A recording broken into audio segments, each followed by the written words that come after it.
سبحانك اللهم وبحمدك. رب اغفر لي خطيئتي وجهلي وإسرافي في أمري كله، وما أنت أعلم به مني.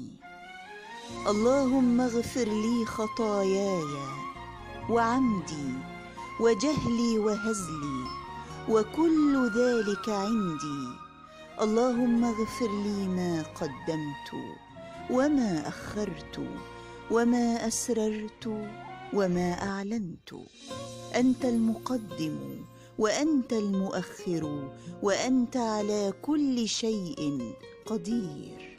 يا الله يا الله، وصل اللهم على سيدنا محمد وعلى آله وصحبه وسلم.